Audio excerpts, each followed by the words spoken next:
Ya, bismillahirrahmanirrahim. Assalamualaikum warahmatullahi wabarakatuh. Selamat pagi. Berjumpa lagi dengan saya Yunisi Budiman di pembelajaran kimia. Oke, apa kabar semuanya? Mudah-mudahan kalian dalam keadaan sehat walafiat ya. Oke, pada kesempatan kali ini saya akan membahas tentang interaksi antar molekul. Nah, berikut ini adalah standar kompetensinya, kemudian tujuan pembelajaran kita kali ini. Nah, baik, untuk mempersingkat waktu, kita langsung saja ya. Nah, sebelum kita masuk ke materi interaksi antar molekul, ada baiknya kita mempelajari terlebih dahulu tentang kepolaran ikatan kovalen. Nah, seperti yang sudah dijelaskan sebelumnya bahwa ikatan kovalen adalah ikatan yang terbentuk karena menggunakan pasangan elektron bersama. Nah, ikatan kovalen ini dapat berupa ikatan kovalen polar maupun ikatan kovalen non-polar. Nah, sifat kepolaran ikatan ini dipengaruhi oleh perbedaan keelektronegatifan antar atom-atom penyusunnya.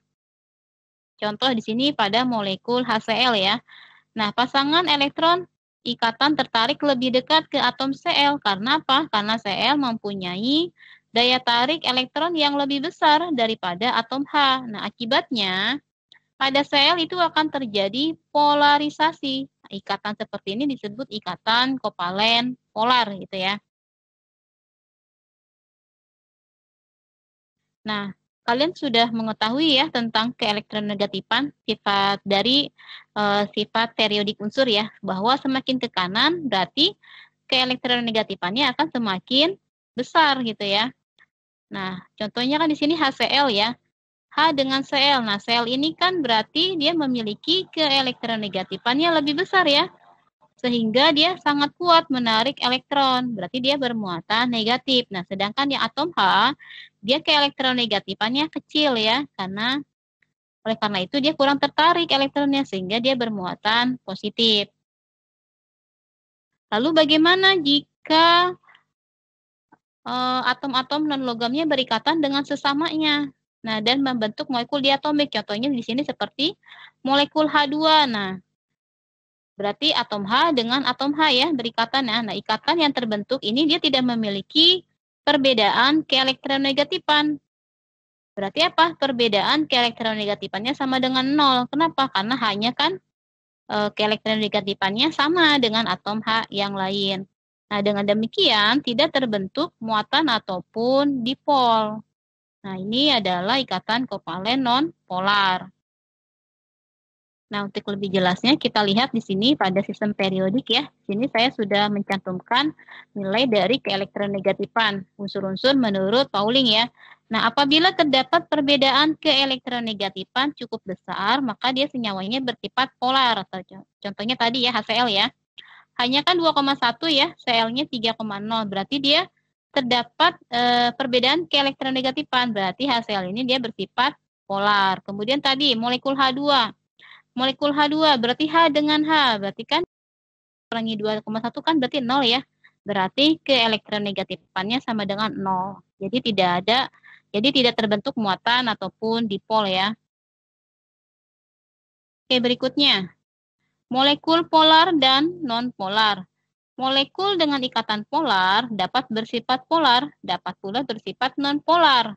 Nah, kok bisa? Nah, bergantung pada geometri atau bentuk molekulnya. Nah, meskipun dia ikatannya bersifat polar, tapi jika molekulnya berbentuk simetris, maka dia bersifat non-polar. Nah, contohnya seperti ini. Molekul CCl4.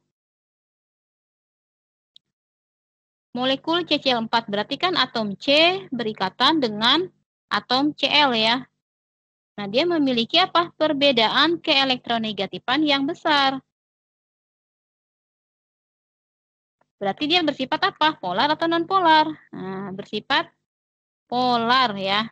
Bersifat polar. Tapi dilihat dari bentuk molekulnya, ternyata molekul CCl4 ini dia bersifat apa? Bersifat non-polar.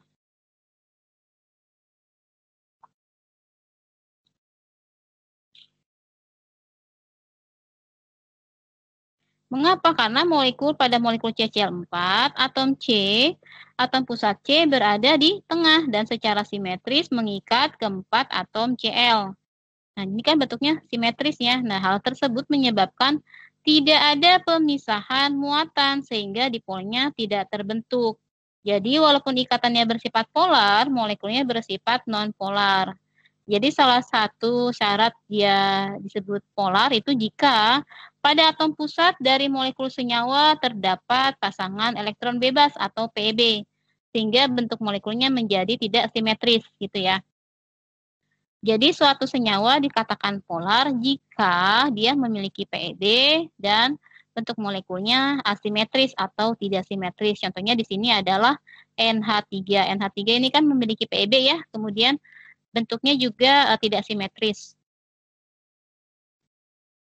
Nah, untuk menentukan kepolaran molekul dapat juga ditentukan dengan cara apa? Dengan menggambarkan ikatan polar sebagai vektor yang arahnya dari atom yang bermuatan positif ke atom yang bermuatan negatif, gitu ya.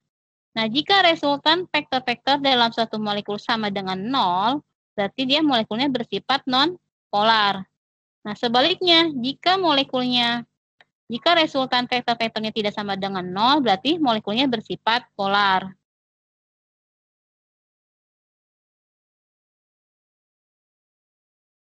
Kemudian, untuk menunjukkan kepolaran.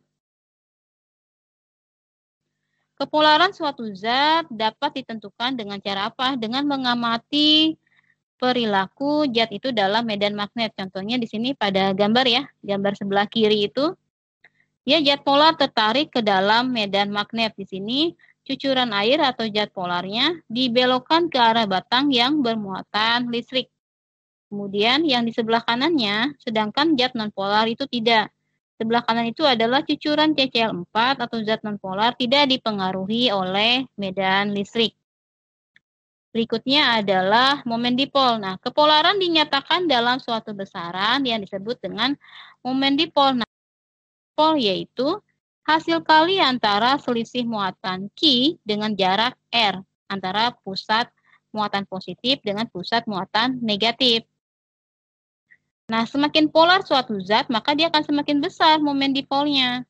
Nah, kalian bisa lihat di sini di tabel terdapat beberapa momen dipol ya. Ada H2O, momen dipolnya 1,84, ada kloroform 1,86, ada CCl4, momen dipolnya 0.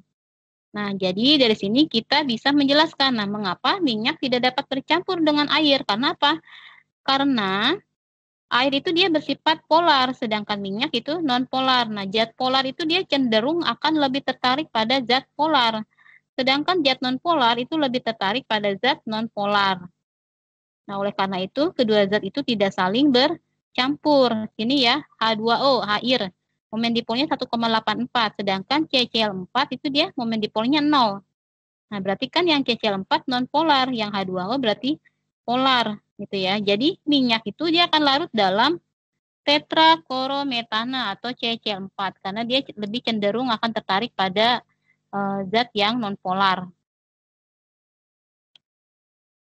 Oke, berikutnya adalah gaya antar molekul. Nah, interaksi antar molekul ini ya.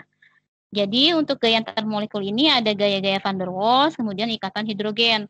Nah, untuk gaya van der Waals, di sini ada gaya dipol sesaat, dipol terimbas, atau disebut juga dengan gaya London. Kemudian gaya tarik dipol-dipol, gaya tarik dipol-dipol terimbas.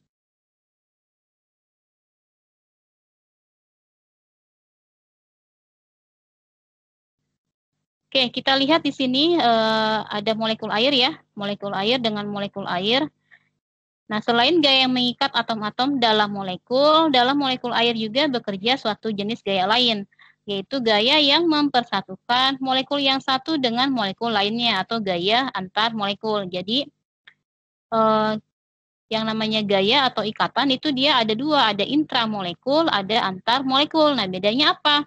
Kalau ikatannya intramolekul, contohnya seperti ikatan ion, ikatan kovalen, berarti misalkan H2O berarti ikatan antara H dengan O, atau HCl berarti ikatan antara H dengan Cl. Berarti hanya ini ya, hanya intranya saja, hanya intramolekul, berarti hanya dalam molekul tersebut. Kemudian kalau antar molekul berarti dia contohnya seperti apa? Ikatan hidrogen, gaya van der Waals berarti ikatan antar molekul dengan molekul. Contohnya molekul air dengan molekul air atau molekul HCl dengan molekul HCl gitu ya. Jadi perbedaan antara intramolekul dan antar molekul. Nah, semakin kuat gaya antar molekul, maka akan semakin sulit untuk memutuskannya, sehingga semakin tinggi titik leleh ataupun titik didihnya. Berikutnya adalah gaya tarik-menarik dipol sesaat, dipol terimbas, gaya London atau gaya dispersi. Gaya dispersi ini adalah gaya tarik-menarik antara molekul-molekul dalam zat yang bersifat non-polar, gitu ya. Jadi gaya London itu dia ikatan yang terjadi antara senyawa non-polar dengan non-polar. Seperti apa? Gas N2, H2, O2, Br2, I2 gitu ya. Nah, suatu interaksi antar molekul dapat terjadi jika salah satu molekulnya memiliki dipol. Berarti memiliki apa? Kutub ya. Nah, senyawa-senyawa nonpolar itu dia tidak memiliki dipol. Nah, bagaimana interaksinya dapat terjadi? Kita lihat di sini.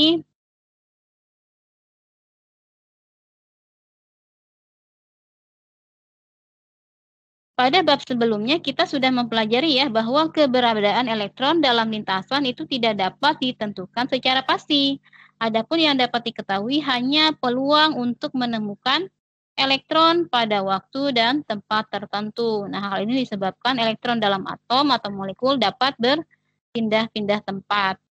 Nah, perubahan tempat tersebut dapat menyebabkan senyawa nonpolar atau tidak memiliki dipol menjadi polar, memiliki dipol, sehingga terbentuk dipol sesaat. Inti atom yang bermuatan positif dari molekul nonpolar yang memiliki dipol sesaat, kemudian menginduksi awan elektron dari molekul yang lain. Akibatnya, kedua molekul membentuk dipol sesaat. Ya, kita bisa lihat pada slide yang A ini adalah pada keadaan normal, jadi molekul nonpolarnya mempunyai sebaran muatan atau awan elektron yang simetris. Kemudian yang B ini adalah keadaan sesaat, jadi terjadi pergerakan elektron menghasilkan dipol sesaat. Kemudian gambar yang C ini adalah dipol terimbas, jadi dipol sesaat pada molekul sebelah kiri dia akan mengimbas molekul di sebelah kanan. Hasilnya adalah gaya tarik dipol sesaat, dipol terimbas.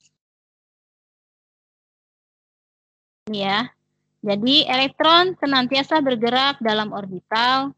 Perpindahan elektron dari suatu daerah ke daerah lainnya menyebabkan suatu molekul yang secara normal bersifat non-polar menjadi polar, menjadi polar sesaat sehingga terbentuk suatu dipol sesaat. Nah, dipol yang terbentuk dengan cara itu disebut dipol sesaat karena dipol itu dapat berubah miliaran kali dalam 1 second. Kemudian dipol sesaat pada suatu molekul dapat mengimbas pada molekul di sekitarnya, sehingga membentuk suatu dipol terimbas. Hasilnya adalah suatu gaya tarik-menarik antar molekul yang lemah. Nah, semakin banyak jumlah elektron dalam molekul, maka dia akan semakin mudah mengalami polarisasi. Molekul yang bentuknya memanjang itu akan lebih mudah mengalami polarisasi dibandingkan molekul yang bentuknya membulat, kompak, dan simetris. Nah, berikut ini adalah arah pergerakannya ya. Jadi elektronnya di sini bergerak dalam orbital, kemudian terjadi perpindahan elektron menyebabkan suatu molekul nonpolar menjadi polar sesaat, kemudian menjadi dipol sesaat. Nah, dipol sesaat ini dia akan mengimbas ke molekul lainnya. Kemudian molekul lain akan mengalami polarisasi sehingga menjadi dipol terimbas.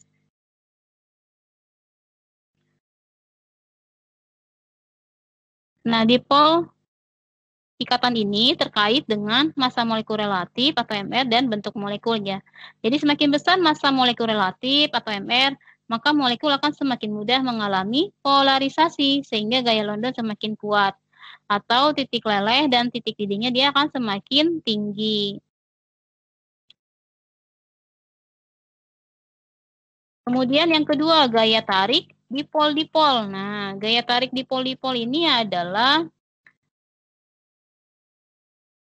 gaya antar molekul dalam zat yang polar. Nah, berarti kalau dipol-dipol ini terjadi antar molekul polar dengan polar. Nah, gitu ya.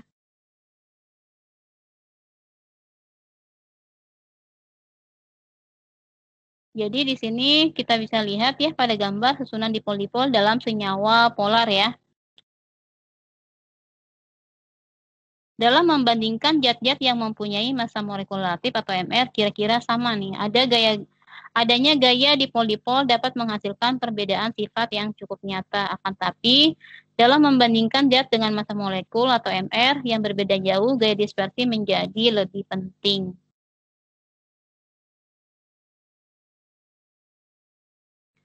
Ini ya, untuk gaya dipol-dipol di sini. Molekul-molekul cenderung menyusun diri dengan kutub positif berdekatan dengan kutub negatif dari molekul di dekatnya. Gitu ya. Ini contohnya misalkan molekul HCl ya. Molekul HCl di sini hanya kutubnya positif, Cl-nya negatif. Jadi yang Cl-nya ini nanti dia akan lebih berdekatan dengan kutub yang berlawanan ya. Berarti yang Cl akan mendekati atom H di sini karena atom H ini dia kutubnya positif. Dan seterusnya.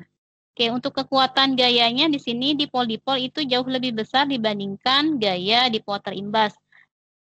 Terimbas itu lebih besar dibandingkan dengan gaya London. Berikutnya adalah gaya tarik dipol-dipol terimbas. Nah, gaya tarik dipol terimbas ini terjadi antara molekul polar dengan non-polar. Contohnya di sini ada senyawa HF ya.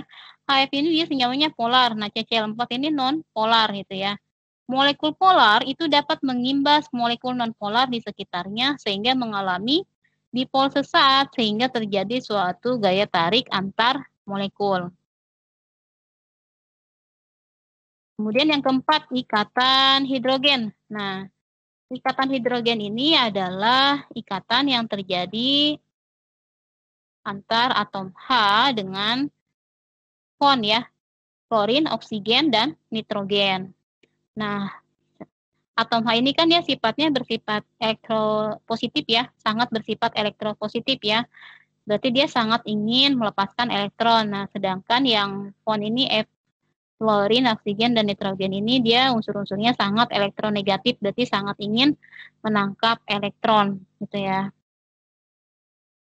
Ikatan hidrogen ini memiliki titik didih yang paling besar karena dia ikatannya paling kuat sehingga sulit untuk diputuskan jika dibandingkan dengan ikatan antar molekul lainnya.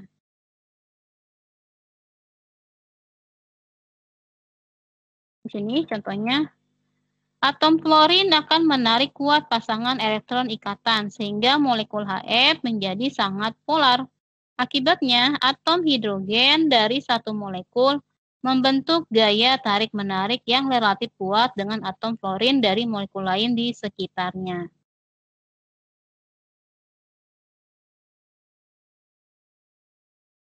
Oke, ikatan hidrogen ini jauh lebih kuat daripada gaya-gaya van der Waals. Contohnya di sini gaya tarik-menarik antara NH3 dan H2O. Nah, ikatan hidrogen ini menyebabkan titik didih yang besar ya. Oke, ini adalah perbandingan gaya-gaya antar molekul. Jadi ikatan hidrogen ini ikatannya lebih kuat dibandingkan gaya London, dibandingkan gaya dipol-dipol. Oke, mungkin itu saja penjelasan dari saya. Jika ada yang ingin tanyakan, silahkan ditanyakan di WhatsApp grup ataupun chat obrolan meeting ya. Kurang lebihnya saya mohon maaf, saya akhiri. Billahi taufiq wal hidayah. Wassalamualaikum warahmatullahi wabarakatuh. Selamat siang.